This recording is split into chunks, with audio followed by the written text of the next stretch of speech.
Hi hello Swathi Ganga Kannada YouTube ಚಾನಲ್ಗೆ ಎಲ್ಲರಿಗೂ ಸ್ವಾಗತ ಸುಸ್ವಾಗತ. ಇವತ್ತಿನ ವಿಡಿಯೋದಲ್ಲಿ ವರಾಹಯಮ್ಮನ ಒಂದು ಮಂತ್ರವನ್ನು ತಿಳಿಸ್ಕೊಡ್ತಾ ಇದ್ದೀನಿ. ಈ ಒಂದು ಮಂತ್ರವನ್ನು ಪ್ರತಿಯೊಬ್ಬರು ಹೆಣ್ಮಕ್ಳು ನೀವು ಪ್ರತಿದಿನ ಹೇಳ್ಕೊಂಡಿದ್ದೆ ಆದರೆ ನಿಮಗೆ ಏನೇನೆಲ್ಲ ಒಂದು ಉಪಯೋಗ ಇದೆ, ಏನೇನೆಲ್ಲ ಅದರಿಂದ ನಾವು ಒಂದು ರೀತಿಯಲ್ಲಿ ನಮಗೆ ಎಲ್ಲ ಒಳ್ಳೆಯದಾಗುತ್ತೆ ಅನ್ನೋದನ್ನು ತಿಳಿಸ್ಕೊಡ್ತೀನಿ. ಪ್ರತಿಯೊಬ್ಬರೂ ಈ ಒಂದು ಯಾವುದೇ ಒಂದು ಮಂತ್ರವನ್ನು ಹೇಳ್ಕೊಂಡಿಲ್ಲ ಅಂದರೂ ಸಹ ಈ ಒಂದು ಮಂತ್ರವನ್ನು ಹೇಳ್ಕೊಡೋದ್ರಿಂದ ನಮ್ಮ ದಾಂಪತ್ಯದಲ್ಲಿ ನಮಗೆ ಒಂದು ರೀತಿಯಲ್ಲಿ ಮುತ್ತೈದೆ ಭಾಗ್ಯ ಅನ್ನುವಂಥದ್ದು ಸಿಗುತ್ತೆ. ಮತ್ತು ನಮಗೆ ದಾಂಪತ್ಯದಲ್ಲಿ ಸುಖ, ಒಂದು ರೀತಿಯಲ್ಲಿ ಗಂಡ ಹೆಂಡತಿಯ ಬಿರುಕುಗಳು ಅನ್ನುವಂಥದ್ದೆಲ್ಲ ದೂರವಾಗುತ್ತೆ. ನಮ್ಮ ಮನೆಯಲ್ಲಿ ಸುಖ ಸಮೃದ್ಧಿ, ಮಕ್ಕಳ ಜೊತೆ ಮತ್ತು ಮನೆಯವ್ರ ಜೊತೆಯಲ್ಲಿ ಖುಷಿಯಾಗಿ ಗೃಹಿಣಿಯರು ಮನೆಯಲ್ಲಿ ಒಂದು ಬದುಕನ್ನು ಸಾಗಿಸ್ಬಹುದು ಅನ್ನೋದನ್ನು ತಿಳಿಸ್ಕೊಡ್ತೀನಿ. ಇದನ್ನು ಸರಳವಾಗಿರುವಂಥ ಮಂತ್ರ ಆಗಿರುತ್ತೆ. ಖಂಡಿತವಾಗ್ಲೂ ಯಾರೆಲ್ಲ ವಿಡಿಯೋ ನೋಡ್ತಾ ಇದ್ದೀರೋ ಇದನ್ನು ಪ್ರತಿದಿನ ನಿಮ್ಮ ಮನೆಯಲ್ಲಿ ಹೇಳ್ಕೊಳ್ಳೋದ್ರಿಂದ ತುಂಬ ಅಂದರೆ ತುಂಬ ಒಳ್ಳೆಯದು. ಈ ಒಂದು ಸಣ್ಣ ಒಂದು ಮಂತ್ರವನ್ನು ಹೇಳ್ಕೊಳ್ಳೋದ್ರಿಂದ ನೀವು ಲಲಿತಾ ಪಾರಾಯಣ ಮಾಡಿರುವ ಒಂದು ಫಲ ಅನ್ನುವಂಥದ್ದು ನಿಮಗೆ ಸಿಗುತ್ತೆ. ಪ್ರತಿದಿನ ನೀವು ಸ್ನಾನ ಮಾಡಿದ ನಂತರದಲ್ಲಿ, ನೀವು ಇಲ್ಲಾಂದರೆ ದೇವರ ಪೂಜೆಯನ್ನು ಮಾಡಿರುವಂಥ ಸಂದರ್ಭದಲ್ಲಿ, ಈ ಮುಸ್ಸಂಜೆ ವೇಳೆಯಲ್ಲಿ, ಬೆಳಗ್ಗೆ ಹೊತ್ತು, ಸಂಧ್ಯಾಕಾಲದಲ್ಲಿ ನೀವು ಒಂದು ಕೈಕಾಲು ಮುಖ ತೊಳೆದುಕೊಂಡು ಕೂತ್ಕೊಂಡಿರ್ತೀರಲ್ವ, ಅಂಥ ಒಂದು ಸಂದರ್ಭದಲ್ಲಿ ಈ ಒಂದು ಮಂತ್ರವನ್ನು ಹೇಳ್ಕೊಂಡಿದ್ದೆ ಆದರೆ ಖಂಡಿತವಾಗ್ಲೂ ನಿಮಗೆ ನೀವೇನು ಅಂದ್ಕೊಂಡಿರ್ತೀರೋ ಆ ಕಾರ್ಯ ಅನ್ನೋವಂಥದ್ದು ಸಿದ್ಧಿಯಾಗುತ್ತೆ ಮತ್ತು ನಿಮಗೆ ತುಂಬ ಅಂದರೆ ತುಂಬ ಒಳ್ಳೆಯದಾಗುತ್ತೆ. ಯಾರೆಲ್ಲ ನಾವು ನಮ್ಮ ಮನೆಯವರ ಒಂದು, ನಿಮ್ಮ ಮನೆಯವರ ಒಂದು, ನಿಮ್ಮ ಗಂಡಂದಿರ ಅಭಿವೃದ್ಧಿಗೋಸ್ಕರವಾಗಿರಬಹುದು ವ್ರತಗಳನ್ನು ಪೂಜೆಗಳನ್ನು ಮಾಡ್ತಾನೇ ಇರ್ತೀರಿ.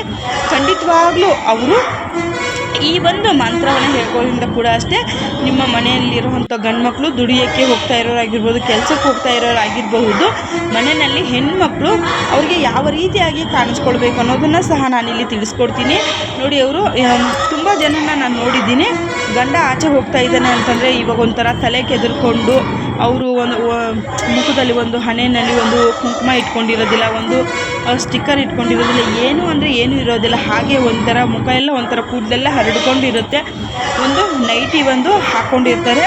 ಹಾಗಾಗಿ ಖಂಡಿತವಾಗ್ಲೂ ಆ ರೀತಿಯಲ್ಲಿ ಮಾಡೋದಕ್ಕೆ ಹೋಗಬೇಡಿ. ಯಾರೆಲ್ಲ ಮದುವೆ ಆಗಿದ್ದೀರೋ ಕೈಯಲ್ಲಿ ನಿಮಗೆ ಜಾಸ್ತಿ ಬಳೆಗಳನ್ನು ಹಾಕೋಕ್ಕಾಗೋದಿಲ್ಲ ಅಂತಂದರೆ ಕೇವಲ ನೀವು ಆ ಕಡೆಗೆ 2 ಈ ಕಡೆಗೆ 2 ಬಳೆಗಳನ್ನು ಹಾಕ್ಕೊಳ್ಳಿ. ಇಲ್ಲ ಅಂತಂದರೆ ಇವಾಗ ಗಾಜಿನ ಬಳೆಗಳನ್ನು ಹಾಕೋದ್ರಿಂದ ನಿಮಗೂ ಕೂಡ ಅಷ್ಟೇ ಆರೋಗ್ಯದ ದೃಷ್ಟಿಯಿಂದ ತುಂಬ ಅಂದರೆ ತುಂಬ ಒಳ್ಳೆಯದು. ಮದುವೆ ಆಗಿರುವಂಥ ಹೆಣ್ಮಕ್ಳು ಕಾಲಲ್ಲಿ ಗೆಜ್ಜೆಯನ್ನು ಹಾಕ್ಕೊಳ್ಳಿ. ನೀವು ಮನೆಯಲ್ಲಿ ಆ ಗೆಜ್ಜೆ ಸದ್ದು ಬರೋದರಿಂದ ನಿಮ್ಮ ಮನೆಗೆ ಒಂದು ಶ್ರೀ ಮಹಾಲಕ್ಷ್ಮೀ ದೇವಿನೇ ಮನೆಯಲ್ಲಿರುವಂಥ ಒಂದು ಗೃಹಿಣಿಯರೇ ಅನ್ನೋದನ್ನು ತಿಳಿಸ್ಕೊಡ್ತೀನಿ.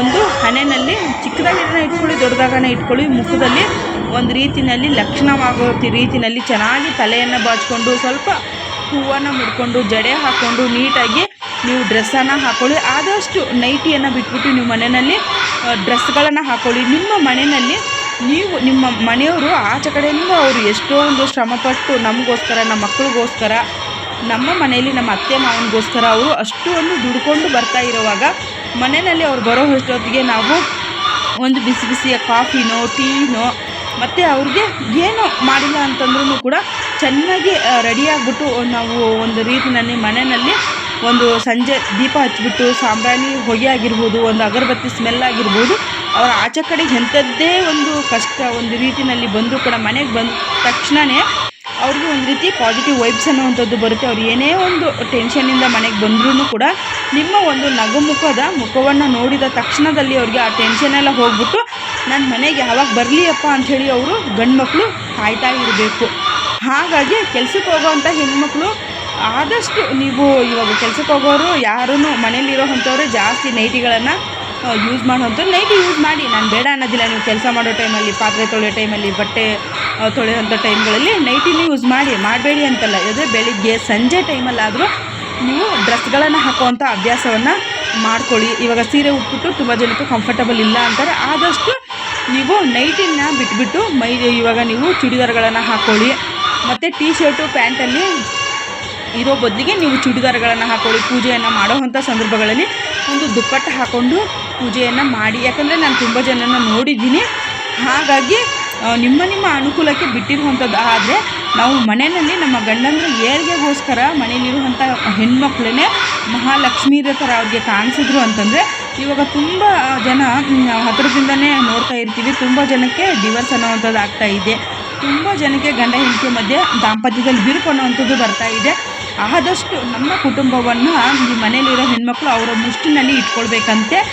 ಹಾಗಾಗಿ ಇವಾಗ ತುಂಬ ಜನ ಕಟ್ಟೆ ಮೇಲೆ ಕೂತ್ಕೊಂಡು ಅವ್ರದ್ದು ಇವ್ರದ್ದು ಮಾತಾಡ್ತಿರ್ತಾರೆ. ಖಂಡಿತವಾಗ್ಲೂ ಅದನ್ನೆಲ್ಲ ಬಿಟ್ಬಿಟ್ಟು ಒಂದು 10 ನಿಮಿಷ ನೀವು ನಿಮ್ಮ ಮನೆಯ ನಿಮಗೋಸ್ಕರ ನಿಮ್ಮ ಟೈಮನ್ನು ಕೊಟ್ಕೊಳ್ಳಿ. ನಿಮಗೋಸ್ಕರ ನೀವು ನಿಮಗೆ ಫೇಸ್ಗೆ ಏನಾನ ಮಾಡ್ಕೊಳ್ಳಿ, ಹೇರ್ಗೆ ಏನಾನ ಮಾಡ್ಕೊಳ್ಳಿ, ನಿಮಗೋಸ್ಕರ ನೀವು ಎಕ್ಸಸೈಸನ್ನು ಮಾಡ್ಕೊಳ್ಳಿ. ನಿಮಗೋಸ್ಕರ ತುಂಬ ದಪ್ಪ ಇರ್ತೀರಿ, ಅವ್ರಿಗೆ ಏನೇನೋ ಒಂದು ಕಾಯಿಲೆಗಳಿರುತ್ತೆ, ಟೈಮ್ ಸರಿಯಾಗಿ ನೀರನ್ನು ಕುಡೀರಿ, ಟೈಮ್ಗೆ ಊಟವನ್ನು ಮಾಡ್ಕೊಳ್ಳಿ. ನಿಮ್ಮನ್ನು ನೀವು ಸೆಲ್ಫ್ ರೆಸ್ಪೆಕ್ಟನ್ನು ಮಾಡ್ಕೊಳ್ಳೋದ್ರಿಂದ ಕೂಡ ನಿಮ್ಮ ಮನೆಯಲ್ಲಿ ತುಂಬ ಏಳಿಗೆ ಅನ್ನೋವಂಥದ್ದಾಗುತ್ತೆ. ಬನ್ನಿ ಇವಾಗ ಮಂತ್ರ ಬರ್ತಾ ಇದೆ ನೋಡಿ. ಈ ಮಂತ್ರವನ್ನು ನೀವು ಪ್ರತಿದಿನ ಹೇಳ್ಕೊಳ್ಳಿ.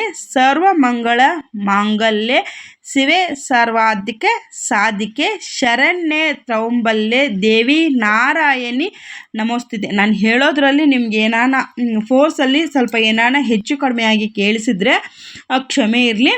ಪ್ರತಿಯೊಬ್ಬರು ಹೆಣ್ಮಕ್ಳು ಈ ಒಂದು ಇದರ ಅರ್ಥ ಅಂತಂದರೆ ತುಂಬ ಅರ್ಥಗರ್ಭಿತವಾಗಿರೋವಂಥ ಈ ಒಂದು ಸರಳವಾಗಿರುವಂಥ ಮಂತ್ರ ಪ್ರತಿನಿತ್ಯ ನೀವು ನಿಮ್ಮ ಗಂಡಂದ್ರ ಒಂದು ಯಶಸ್ಸಿಗೋಸ್ಕರ, ನಿಮ್ಮ ಮಕ್ಕಳಿಗೋಸ್ಕರ ಪ್ರತಿದಿನ ನೀವು ಮನೇಲಿರುವಂಥ ಹೆಣ್ಮಕ್ಳಿಗೆ ಎಷ್ಟು ಕೆಲಸ ಇರುತ್ತೆ ಅಂದರೆ ಅಷ್ಟು ಕೆಲಸ ಇರುತ್ತೆ. ಅದ್ರ ಮಧ್ಯೆ ನೀವು ಕಳೆದೋಗ್ಬೇಡಿ. ನೈಟಿಗಳನ್ನು ಹಾಕ್ಕೊಂಡು, ನೈಟಿ ಹಾಕೊಳ್ಳಿ ಬೇಡ ಅನ್ನೋದಿಲ್ಲ, ಆದರೆ ನಿಮಗೋಸ್ಕರ ನೀವು ತಲೆ ಬಾಚ್ಕೊಳ್ಳೋದಾಗಿರ್ಬೋದು, ನಿಮಗೋಸ್ಕರ ನಿಮ್ಮ ಸೌಂದರ್ಯಕ್ಕೋಸ್ಕರನೂ ನೀವು ಒತ್ತನ್ನು ಕೊಡಿ. ಯಾಕಂದರೆ ನಾವು ಯಾವಾಗ ಚೆಂದ ಕಾಣ್ತೀವೋ ಮನೆಯಲ್ಲಿರುವಂಥ ಗೃಹಿಣಿಯರು ಆವಾಗ ನಮ್ಮ ಸಂಸಾರ ನಮ್ಮ ಮುಷ್ಟಿನಲ್ಲಿ ಇರುತ್ತೆ. ಹಾಗಾಗಿ ನೀವು ಆದಷ್ಟು ಸೀರೆಗಳನ್ನು ಉಟ್ಕೊಳ್ಳಿ, ಚೆನ್ನಾಗಿ ರೆಡಿಯಾಗಿ ಚೆನ್ನಾಗಿ ಹೆಣ್ಮಕ್ಳಿರಿ, ತಪ್ಪದಿರ ಮಂತ್ರವನ್ನು ಹೇಳ್ಕೊಳ್ಳಿ.